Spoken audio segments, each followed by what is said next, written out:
what's actually going on in your heart? Like, what's going on where it's like you don't even know that's there.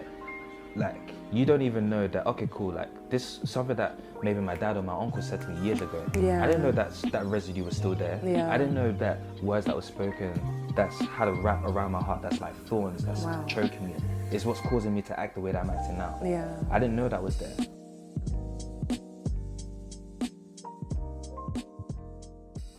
Hi everyone, my name is Rachel Junaid and welcome to the From Black Men podcast, the podcast where we share Black men's stories across different aspects of their lives.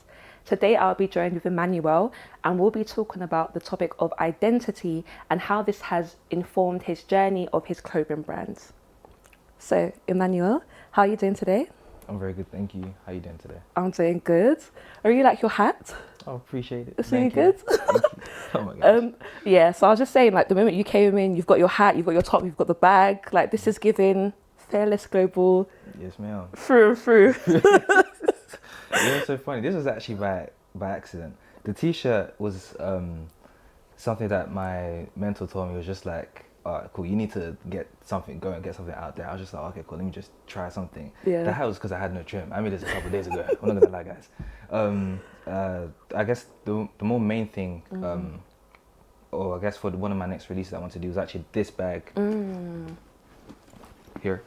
And basically, so both of these artworks tell different stories. So this one's based off of Ezekiel, where God tells us where he takes out that heart of stone and gives us a heart of flesh, and then he puts his spirit back into it. So I call this artwork Through the Flesh, because it basically represents a heart, hence the two faces. But you need to look beyond that and to actually see the spirit of Christ in someone. What I love about this is that it's magnetic, so I can switch the artwork. Come on. And this one is basically called The Relationship. So it's actually how us, the Holy Spirit, Jesus Christ and God come together to actually be one.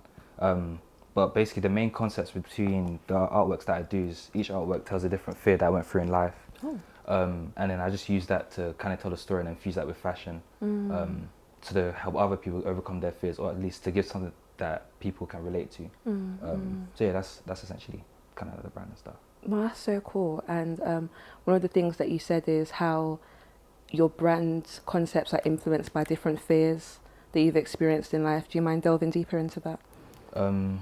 Yeah, so for example, with the relationship, this was kind of like a crisis that I was going through, like 2023, so last year, where I had to learn how to love people, but to love people I had to learn how to love myself. And I realized that during my time at university I didn't actually love or appreciate myself, and that could like be shown through not just like how I treat myself, but what I allow from other people as well into my life. And then I had to realize that, okay, cool, for me to actually love myself I need to go back to the source, because we hear that a lot in terms of like you need to go back to like the manufacturer, go back to the source. Yeah. So I had to go on my own journey, be like, okay, cool, what does that actually mean? And for me that was during that last, so third year of university before doing my masters, delving knee deep and then actually just going through a journey of asking God, okay, cool, like who actually are you? Not what pastors are telling me, not what elders or other people are telling me. I actually wanted to know for myself, like who actually are you? So I guess kind of cutting like a long story short, it was just going through that period of isolation where it was like, okay, cool, like okay, getting to know Jesus Christ for who he is, getting to know him and actually love him and then receive love from him. And that's kind of how that artwork, which I showed earlier, came about, where it was like, okay, cool, I'm reaching out to Christ, but really and truly what drew me to Christ was through the Holy Spirit. And then ultimately wanting a Father's love. But what brings us to the Father is Jesus Christ and the Holy Spirit together. So those four elements in it, and how they intertwine and how they work together. And you can't, how do I put it? You need one, there's no way you can have one without the other, if that makes sense. So it's like how all four of us come together. So that's why I called it The Relationship, because it was realizing that, okay, cool, yes, in order to love and serve people and stuff, I need to know how to do that to myself. But in order to do that, I need to know how to do that with God first and foremost. So that's how I came about. So yeah, that's just one of the artworks that I've done. So, yeah. You shared that you went to this process while you were in uni and you were saying, God, like, who are you? And before you got to that point, you briefly mentioned that you realised you didn't love yourself. Can you talk about that more? Yeah, so when I say didn't love myself, I would say things that, for example, and I think with a lot of maybe young black men, not just black men, but maybe like people in general, growing up with like their parents being able to set boundaries. So for example, like with my parents, I had to go through a long process of like, and there was a lot of back and forths, arguments, like nights where I was just crying and stuff. But to be able to, yeah, to be able to see that, okay, cool, like growing up. So this was around like, no, this is during my entire time at university. Okay. So I had to understand that, okay, cool, I'm becoming a young man. I know I've been a teenager, but I'm actually growing up. And that's not to say that I'm going to go out, I want to get my own house and pay bills and all that type of stuff. I'm not trying to rush. I'm not trying to do that yet. Because bills will come for you. But it was like, understanding that, okay, cool, there's things that I would like to do that's for me, if that makes sense. But obviously as black people and growing up, there can be that sort of connection with your parents, which I appreciate them for, but there's a time where it's like, okay, cool, you need to let me sort of like spread my wings a little bit. You need to allow me to do my own thing. And growing up, I was always sort of that yes guy, that yes, like, oh yes, I'll do this, yes mum, yes dad, trying to be respectful. Yeah. But I didn't know that it got to a point where it was at my own detriment. Yeah. Like, I think for a lot of young black men as well, when they're growing up, trying to please your parents, trying to do their best, get like A stars and stuff and GCSEs and all that type of stuff.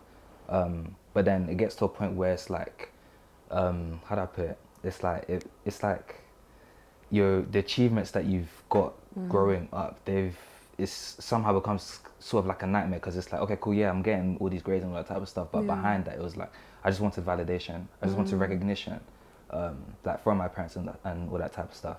I just wanted to make them proud. I wanted them to be able to, you know, tell the other aunties and uncles that, oh, look what my child has done, all that type of stuff. But to what extent? So sort of going back to like your question in terms of like not loving myself, it was like, that's just one example. There's other things as well. And I feel like there's other things that people in the public have gone through as well, that's specific to them. But that was just one example in terms of like growing up with like African parents. And I love them. Like, don't get me wrong, they're good people. But there was always that sort of like, okay, cool, like behind wanting to be like a doctor, engineer and all that type of stuff was just, I just wanted you to love me. I just wanted your recognition. I just wanted you to say that you're proud of me, you know? And that's one aspect for me during university where it's like, I didn't love myself because I was doing all of this stuff to just try and please people. I was bottling up emotions, anger, resentment, bitterness, and I didn't know how to speak it. I didn't know how to say it out. I didn't know how to let it go. And then that's just there, and that's being pent up. And then it's like you're going through university, you're studying a degree that you don't want to do. This is me. Yeah, I'm studying a degree that I don't want to do. And then that's pissing me off even more. And then it's like all these sort of things are like just circling. It's just tension like in my body. And some days I'm waking up upset, some days I'm waking up sick, and I'm just like, what is actually going on? And all of that was just because of like going back to like the root of things, like just wanting to be loved, wanting to give love but in the right way. So yeah, that was it for me. That's how I knew that, or I sort of on that journey where it's like, okay, cool, I'm at that point where it's like, I don't actually love myself. I don't know, because I wasn't able to set boundaries accordingly. I wasn't able to, primarily I wasn't able to set boundaries. I wasn't able to step out. I was feeling a lot of fear, frustration. I was just like in a shell, just cramped up and stuff. So, that's all of it. Wow, thank you so much for sharing. There's so much in what you said that I find quite relatable, especially the part where you mentioned like just wanting to hear that I love you and that I'm proud of you. That being fundamental, like outside of anything that you do or anything that you achieve, just knowing that you're loved and accepted as you are. Because for me, I've always been like a high achiever, like, you know, wanted to go Cambridge, everything, like just wanted to just be the best at everything. And I think once you come to a place of realizing that, oh, outside of what you do or what you can achieve, you're enough, it does something. Just hearing words such as like, you're enough, or with or without the gifts, or with or without their achievements, you're still somebody. You've always been somebody. You don't need to, it's like when you hear in like scripture where it talks about like how you don't need to do anything more than just be you to please God or to bring joy to God. You don't need to, there's nothing you can do that can make him love you more or less. And essentially that's sort of what you're looking for, like with your parents, or with anyone that's in your close circle that you care about. It's like just wanting to a space where I could just be. Like I don't have to be this or be that. I could just be, and me just being me is enough. Yeah. Yeah. So I think that's, I guess, sort of, if there was like a keyword, I think that part where you're talking about, it was like growing up with having a parents being a high achiever. That's the high achievements and all that type is just wanting to show that is like, could you accept me now? Yeah. Oh my gosh. You know what I'm saying? Yeah. Like, will you accept me? Accept me. Will you accept me? Yeah. Type of thing. So yeah. That's it. One of the points you mentioned was about that idea of wanting to be you. How did that show up when you were navigating like your childhood, secondary school times? I'd say, okay, I'd say in hindsight. So like, what I didn't know before was like the way I was behaving. Like certain relationships that I got into, like in secondary, sixth form, which I wasn't supposed to, like primary school, the way I interacted with people. Those are all just different, I guess, manifestations of like me, but me not realizing that, oh no, this is just me being myself, or sort of just wanting to like, or what I was doing, the actions I was doing was just wanting to be accepted. So like if you take it all the way back, for example, to like primary school and stuff, I sometimes, some things I've noticed, because I'm naturally like an introverted person, right? I'm not like explosive like that. I can be explosive sometimes, but that's not my natural disposition. Okay. But I'd noticed that sometimes in primary school, if I was around like a group of people and everyone was silent, I'd have this tendency to be kind of like the class clown type of thing, where it's like just be doing the most crazy things, just be doing like random jokes and all that type of stuff, just to see people smile, just see people happy. And that followed on into like secondary school as well. So it's funny because every time I talk to some of like my secondary school friends, like in past, they'll be like, oh, like you're always the popular kid, the cool guy. And I'm looking at them like, bro, what are you talking about? No, like for them, because they used to see me bounce around with like different friendship groups, because I was the type of guy that I was just cool with everybody. But what they didn't know, on this side, it was more me like, okay, I'm just trying to find where I fit in. Because it's like, I was trying to find the friendship group where it's like, okay, cool, I could just be, you know? And it's like, whether if it was with like, for example, like with the Asians or the whites or like the black people or like whoever it was, it's like I was cool. I knew how to connect with them, but at the same time, for me, it was more of like how I just wanted to be accepted. I was yearning for that. I was just desperate to just connect with like properly with someone. So to them, it was like, oh no, like you're cool with everybody, but to me, it was more like, no, like there was something missing.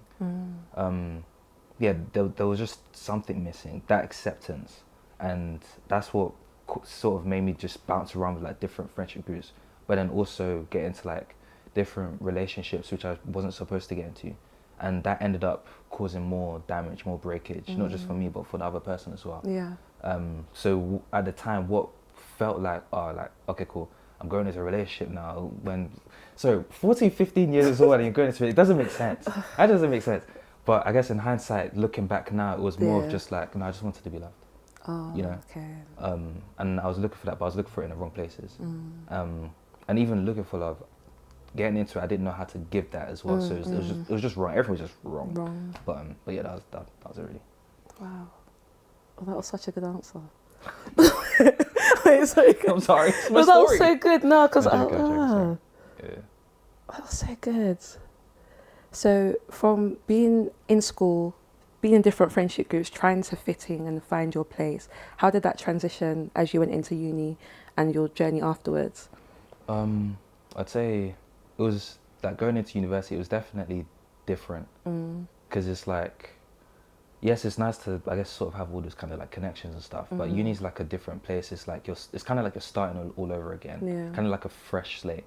I was quite fortunate enough. I was able to go into uni with one of my friends that I've known from secondary school since year 7. So that took a load off of my chest, because like going into that sort of environment, after sixth form, secondary, after like different things that have gone on in life, it's like, okay, cool, I'm meeting new people, I have to do all of this again, I have to gear myself up and all that type of stuff. But for some reason at that time, starting university, I just didn't have that in me anymore.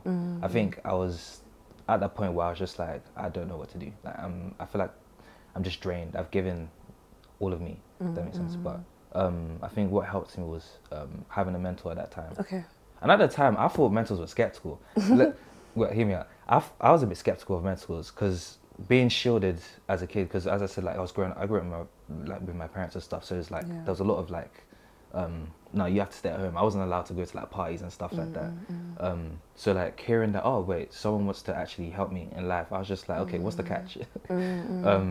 But we could go to a little bit later. But I think what helped me transition that period was having a like really close friend, but also that mentor to actually help me step out of my comfort zone. Because I think at that time at university starting, I was very, very fearful. I had a lot of fear, which also leads into the purpose of how the brand came about. But I had a lot of fear. What were you afraid of? What was I fearful of? I was fearful that if I was to be myself, people wouldn't accept me. There was a lot of fear of failure. I was fearing that, okay, cool, like because my mindset at the time as well, because I didn't really know what I wanted to do in life. So my mindset at the time was like, okay, cool, you know what, let me just follow this system. Go sixth form, you know, I don't know, parents say lawyer, doctor, medicine, something like that. Yeah. So I was like, let me study mechanical engineering. I was just like, it's close to what I want to do. Yeah. So then I was just like, okay, cool, let me do that, complete uni, get a job. Like, that's what I had in my mind. That's what I was wired to think. It was just like that step. And I was thinking, okay, cool, what if I don't enjoy this? What's going to happen then? Like, what if I don't want to do uni? How can I, like, tell my parents that? Yeah. Like, also what I mentioned earlier about having to set boundaries with my parents. How do I tell my parents no? Like, there was a lot of things outside of uni, inside of uni that I was just fearful of, and it was just in my mind. It was just going, it was just running at 100 miles per hour. So yeah, it's just stuff like that. Yeah. And how did we go from being so fearful to now having the Fearless global brand? Yeah, so like that was a journey throughout university. I'd say, I'd say what helped was having people that could see me for me around me. My mentor, my closest friends, and at the time my family, and now my family. But it was a thing where it was like I had to first and foremost understand and get to a place of like, okay, cool, you know what, who is Emmanuel? Like, who actually am I? Yeah. Like, and that's where the first artwork that I painted, the relationship, that's where that sort of came into play. But even getting into that, it was a thing where I was like, what my friends did for me, it was more of like a word. So like one of them was like, oh, I can see you're a clothing brand. I was just like, what are you talking about? Because I was just like no, like I have to get a job. I have to do engineering. You know, I don't make my parents proud. But then it was like, okay, cool. They were like, oh, this is what I can see you doing. Like, and I was just like, okay, cool. You know what? Let's try it. Let's try it out. If there's anything in this life, that was one of those moments. I was just like, you know, let's just try something. Because I think I was just at the end of the road. I was just like, because in my head, I'm saying that I was thinking, okay, cool, mechanical engineering, this, that, get a job. But like after that, the map was just black for me. Like that road, that life, destiny, all that type of stuff. It was just black. I was just thinking, you know, maybe after uni, then that just might be the end of my life, type of thing. So they're like, okay, cool, try it. So then it started. Amazon got a sketchbook, some pencils, started sketching, started drawing some things that I was seeing, and what they meant to me, the meaning behind them, the scriptures that attached to them, all that type of stuff. And then my friends, like God is so good, he put me in the hearts of them, where it's like they came together, they put money together to buy me my first tablet, to start doing like digital painting and stuff. That's amazing. And then that also encouraged me to keep going, because then it was like my family came together, then they put money to like get me like my first iPad. I still use it to today, where it was like, okay, cool, where I can start taking the painting and all that type of stuff and then start fusing that with like fashion. And I think it was just that period, that transition, that's where that's how I started Fearless, because it was like, okay, cool, I was praying, I was just like, Lord, what do you want me to call this? Like, what actually is this? I was hearing it, I was just like, oh, let's call it Conquerors. I was just like, I'm ready on a conquering thing. I was just like, and then my friend was just like, nah, we're not doing that. Nah, don't do that. So then they were asking me, and then long story short, we got to a place where we were like, you know, why not call it Fearless? I was just like, oh, I like Fearless. And I didn't know at the time what God was going to take me through. At the time, I was just thinking Fearless sounds cool. I was just like, cool, all right, well, let's do it. But then it was like, okay, cool, like, no, what's the main premise behind it? What's the story behind it? And that's when more of my mentors started coming in, and then they were like, okay, cool, what's the story behind the brand? And then I was just like, it got to a point where I had to learn that, okay, cool, these paintings that I'm painting, like they have a meaning behind it, and each meaning is attached to like different fears that I've been through in life and how God's taken me over that. And then that sort of became like the anchor for the brand, where it's like, okay, cool, yes, we can design all these type of things, but it starts to come back to that main thing where it's like, okay, God's leading it, or God's showing me that, okay, this is what we've been through, and this is how you can use that to minister to people. And how I even got to that was like with, as I said, like with my mentor. I showed you the artwork that, where this was third year of university. It wasn't second, it was third year of university. I remember I was in my room and I was just bawling tears because I was at the end of the point, because I was like, I was studying a degree I just didn't want to do, because I knew at that point as well, I was just like, okay, yeah, this is not for me. 9 to 5, not for me. Corporate, not for me. I want to be a creative. I want to do that type of stuff. But I was just like, I don't know, like, who am I anymore? And then he spent that night on the call just talking to me and helping me to go through like my childhood memories and like places where it's like things that were said over me that I didn't know had a stronghold over my mind, didn't know it had a stronghold over my soul. And then he was helping me break out of that. And then that's where that artwork came, where it was like, oh, my bad, I'm sorry. That's where the artwork sort of came, where it was like with me pointing at the mirror, but it was actually a younger me breaking the glass, where it's like it connects with me again. And I remember I was calling, I was crying. I felt like that 12-year-old, 7-year-old, 6-year-old me was speaking through me, and he kept saying, it was just like, I feel like I've buried so much of myself, I don't know if I can ever come out again. And then we prayed some prayers, helped me get out of it, and then that's when I started like flourishing or coming into my gifting again, of like actually making the clothes, not just like designing or not just painting and then trying to put on a t-shirt type of thing. It was more of like, okay, cool, like let's actually explore what these hands can do and what these hands are made to do for God. So yeah, that's how, like, from year 1, and I'm just finishing my masters now, so from year 1 to year 4, how the brand actually came about and the evolution of it, really, how the premise of like the paintings, but also like who I am. Also that question is still being answered to today, to be fair. But yeah, that's sort of the time, like the journey and stuff. When did you actually start painting and drawing? Because you just described like your friends and family putting money together to get you an iPad so that you could do digital art. So where did that even start from before you even led to starting your business? So that definitely started from like when I was a child, younger age. I found myself doing, like, I used to do like tracing, so I used to watch anime. I've stopped now, but I used to watch anime. So I used to find myself drawing different anime characters, like Dragon Ball Z and stuff. I used to do like graffiti as well. That's what I really loved, but that pissed my mum off. And I think so when I was younger, drawing and doing all that type of stuff. I used to make origami as well. I like to do stuff with like paper, like creating things. Even as a child, like I remember something my mom told me, because I'm the type of child that I'm quite like, I like to build, but I also like to break things. So like all my mom's wedding gifts, I destroyed everything. Like literally every single wedding gift she got, I used to break. Not because I just wanted to break it, but I used to break it. I was just like, I just wanted to understand how it was made. So growing up, so like primary school, so like year 1 to year 6, I used to do that a lot. But I sort of lost that going into like secondary school.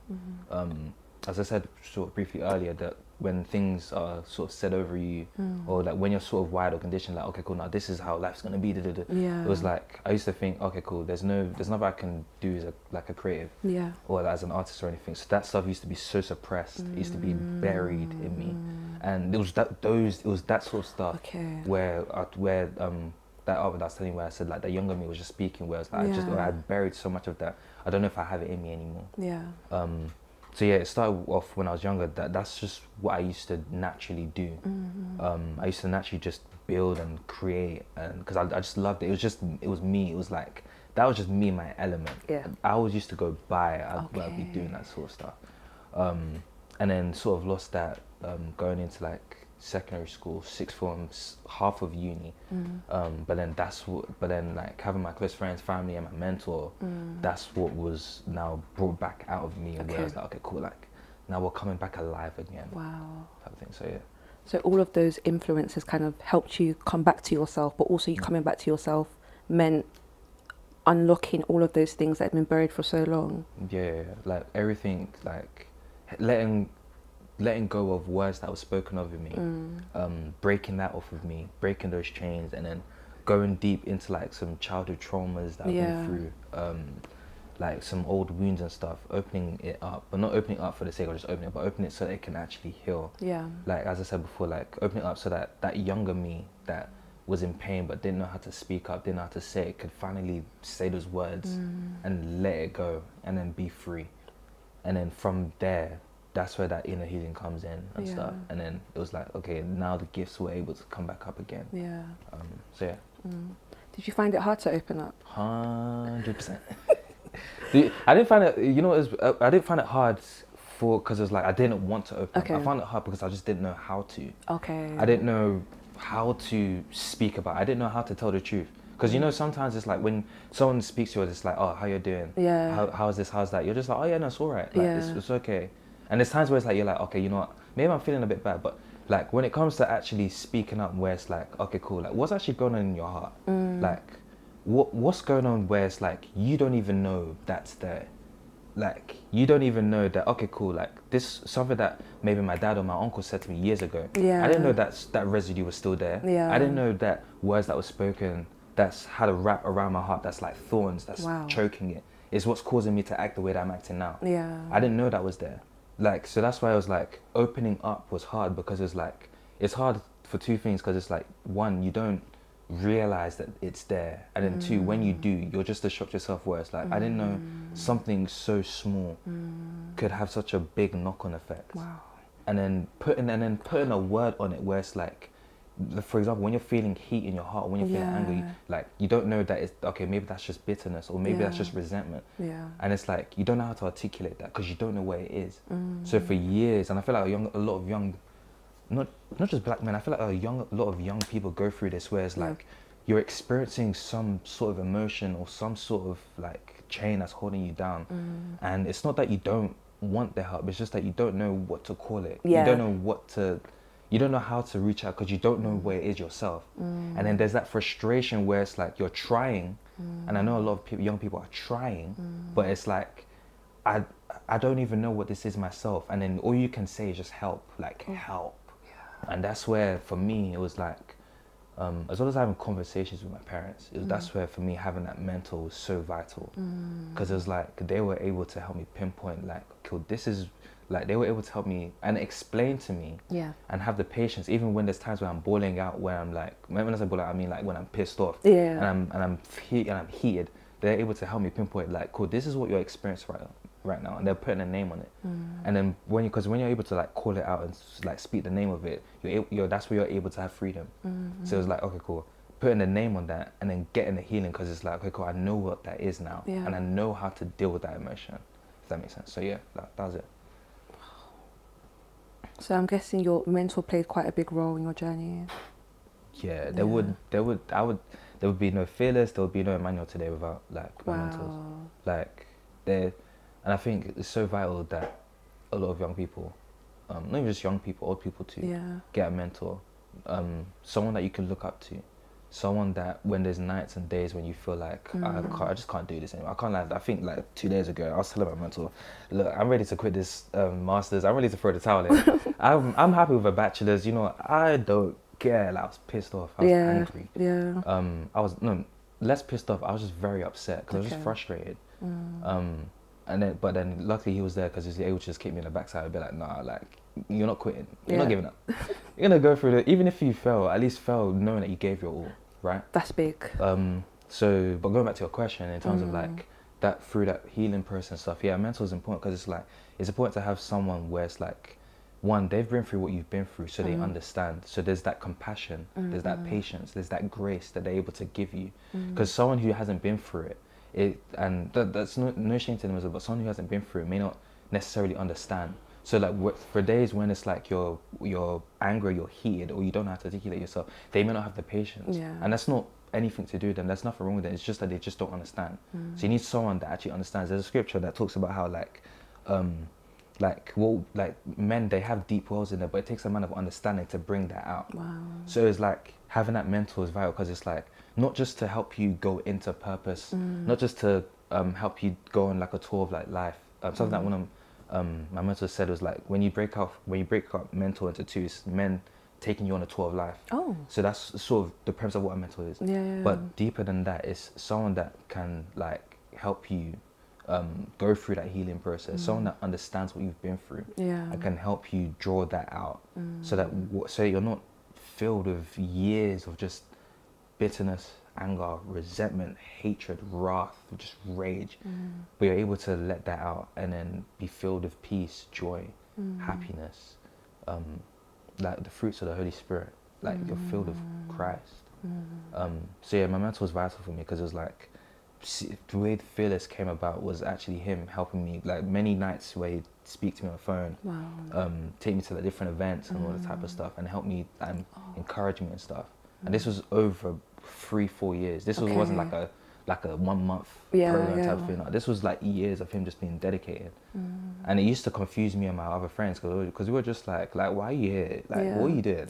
Like, what do you, like, what's the catch? What's the point? What's the cameras? Like, what are you trying to do? Type of thing. But he let us know there's like, nah, like, having someone that just cares. That actually cares. Like, that's the difference between, like, for me, I'm not comparing myself to him, that's the difference for me, myself, of like continuing a life of shame, continuing a life of, that was probably going to lead to maybe suicide at one point, to now finding fulfillment, finding purpose, finding like God, something to live for more than like just waking up every day, if that makes sense. So yeah, that was it. It's so interesting hearing your journey of, as you've shared, like growing up painting, but not just painting, being someone that likes to break and build things at the same time, and then sharing how that's something that was buried for so long. Like how you described it is like it was almost suffocated out of you. Going into uni, being surrounded, as you said, by like your close friends, your mentors, and them reviving that again, and this transition of you now having your clothing brand, but also you seem lighter. Like you seem lighter. Yeah, like there's no more walking around with like just heavy shoulders, like, and not knowing what it is, like just years and years and years of just like traumas and pain, and I know it's different because and I always say to myself, like, I'm quite fortunate because I grew up with 2 parents in the same house. Like a lot of young people don't grow up with that. That's actually quite a leisure nowadays. Sometimes, like seeing, like, you see more single parent houses than double parent households. 100%. Of course, each has its like pros and cons and all that type of stuff. But for me myself, I know that I'm quite fortunate to have that. Yes, it's come with a bit of trauma and pain and all that type of stuff, but I'm still grateful at times as well. That's like, you know, a lot of people have it worse. A lot of people really do have it worse. Yeah, sorry, how did I even get there? That's My okay. bad, I'm sorry. That's okay, do your thing, that's fine. Yeah, a lot of people do like have it worse, but I'm very grateful that, like, okay, cool. I still have parents that still believe in me. I still have friends that can still uplift me. And it's just different components where it's like, for me, that's where I started to see God. Where it's like how like all of them come together, and it's like it's not even just like different components, but it's all one unity where it's like, oh, this was okay, cool. Now I'm starting to see God, like, oh, this was always you. So yeah, that's so in light of what you said, like that's why I start to feel light, because I don't live for myself anymore, but at the same time I don't carry this stuff by myself anymore. Like all of that past and all that type of stuff, and even my hopes and dreams for the future and stuff, is like I carry it with people, and that's what sparks the fire in me to keep going and to always and to go beyond, because it's like it's not for me. Like I do this for the people. I do this for my friends and my family. Like I lay my life down for these people, type of thing. So yeah. You sound proper passionate. Your face lights up when you. I love them so much. Oh, so I good. thank God for them every day. So it seems like you found your thing. Yeah. Do you feel like you found it? Yeah, I think to put that all into one thing, all of that passion is Christ. There was a scripture I was reading the other day, it's in Chronicles, right? It was with King Solomon's son. It didn't end well for him, by the way, sorry guys. But spoiler alert. But the part where it was like he was getting some wisdom from the elders, and they were like, there was a particular scripture, they were telling him that if you can serve them, if you can love them, be kind to them, speak good words to them, then it's like there's nothing that they wouldn't do for you. And he went to his friends and he was just like, you know what, we're not gonna do that. You know what we're gonna do? we're gonna make it twice as hard for them type of thing. And it ended up just that the whole kingdom just splitting, right? And I was reading that yesterday night. I was just like, okay, cool, Father. Like, I'm starting to get like sort of what the kingdom is about, and even what the purpose with Fearless is. It's not necessarily about me making things that I think is cool, and it's like, oh, like, yeah, this is fashion. It's an extension of me. My God, no, it's not really that. It's more of like, and I was talking with my mentor about it as well. It's more of like, no, like you have a gift, and you're here to serve that gift, and there's finding that balance where it's like you're serving something to the people that will actually help them, that will actually uplift them, that will actually propel them into their purpose, into their dreams. But at the same time, finding fulfillment where it's like I'm able to just be me and exercise me, and they can accept that. So there's that sort of exchange, right? And then that exchange now connects with God on top type of thing, where it's like, oh, like things are just so much better where it's like you're not necessarily just isolated or just doing things for yourself, but like finding that greater purpose where it's like, no, like, Lord, I want to live for you, and living for God, and then serving the people, serving the kingdom. It's like you more day by day you just become more selfless. It's less about like me, it's less about like, oh, like I've just designed this, or like I feel so cool and all that type of stuff. I'm more like, no, like I just want to see people come home. I want to see people healed. I want to see people find like themselves as well. And then like, I don't know how to explain it, but it's like, I guess it also kind of, for me, ties into what being a father is about. Like when you see, for example, like when me, like something that I always imagine is like just allow my wife to, allow her to be, right? Allow her to flourish, and for her to be happy, and for her to grow with God and stuff. And then also allowing my children to do that and creating that safe space for them. And I feel that same way with Fearless, with like the people, every follower that comes in, if they're on TikTok, YouTube, or Instagram, just providing a safe space for them, like a garden where it's like they can flourish too. So that's sort of me, like, and with Fearless, like finding my why. It's not about me, it's about God and His purpose, and then just being grateful that I'm a part of that to fulfill that. Have there been any women that have been like instrumental in your journey, and also for women watching, how can we be influential in that way as well? Yeah, I'd say like my mom, my sister too. My sister's a big one.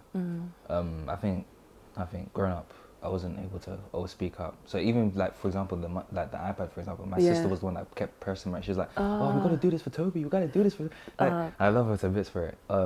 But yeah, like just them being present as well, even if they didn't get the stuff, like just having, which I'm very appreciative for, just having that motherly love, and having a sister as well.